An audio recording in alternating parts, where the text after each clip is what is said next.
এখনও উনি ফরওয়ার্ড করেন নাই এবং আমরা প্রত্যেক সহকারী শিক্ষক অভুক্ত আছি। আমরা খুবই নির্যাতিত, নিপীড়িত। এই অধ্যক্ষ মহোদয় দায়িত্ব পাওয়ার পর থেকে আমাদের উপর নির্যাতন নিপীড়ন চালিয়ে যাচ্ছে।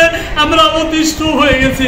এই ছাত্রছাত্রীদের স্বার্থে আমরা বিভিন্নভাবে আমরা সমস্ত শিক্ষক মণ্ডলী তাদেরকে আকুল আবেদন জানাইছি যে স্যার, ছাত্রছাত্রীদের স্বার্থে অন্তত আপনারা স্কুল শাখায় 2-1টা করে ক্লাস নেন, কিন্তু তারা একটা ক্লাসও নেবে না, তারা এই স্কুল বাউন্ডারির ভিতরে ঢুকবে না, আমাদের পরিষ্কার জানিয়ে দিয়েছে।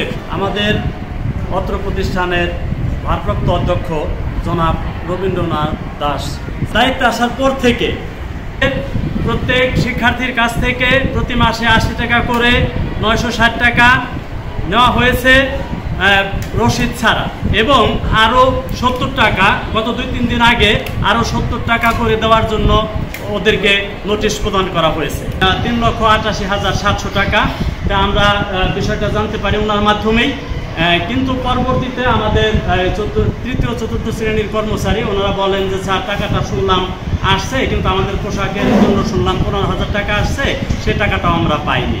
তারপরে বইপত্রের জন্য আসছে 21টি কোটের যে টাকা আসছে, এই টাকা আমাদের কাছে তালিকা আছে, এটা তালিকা একটা আপনাদের কাছে দিয়ে দিব। আর বিজ্ঞানাগারের জন্য জিনিসপত্র, তারপর লাইব্রেরির জন্য বইপত্র কোনো কিছুই ক্রয় করা হয় নাই। মোট কথা উনি বলছেন ক্রয় করবে কি, উনি তো টাকাটা যে উত্তোলন করছেন এটা স্বীকারই করেন নাই। উনি বলছেন টাকা ব্যস্ততার কারণে উত্তোলন করতে পারি নাই, টাকা ফেরত গেছে, এটা উনি বলছেন।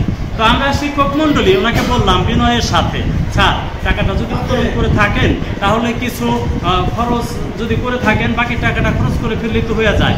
তখন উনি বললেন, আমরা আকুতি মিনতি করার পরেও বা ওই যে ওদের তৃতীয় চতুর্থ শ্রেণীর কর্মচারী ওদেরকে 15,000 টাকা যদি দিয়ে দেন, কিছু বইপত্র কিনেন বা কিছু এই নির্যাতন নিপীড়নের প্রতিকার চাই আমরা ডিসি মহোদয়ের কাছে, ইউনো মহোদয়ের কাছে, যথাযথ কর্তৃপক্ষের কাছে, ডিসি মহোদয়ের কাছে, শিক্ষা মন্ত্রণালয়ের কাছে এবং এলাকাবাসীর কাছে। এলাকাবাসী আমাদের অপরাধ শুধু অত্র এলাকার শিক্ষার্থী, দরিদ্র জনগোষ্ঠী, দরিদ্র ছাত্রছাত্রী যারা, তাদের স্বার্থে আমরা কথা বলি।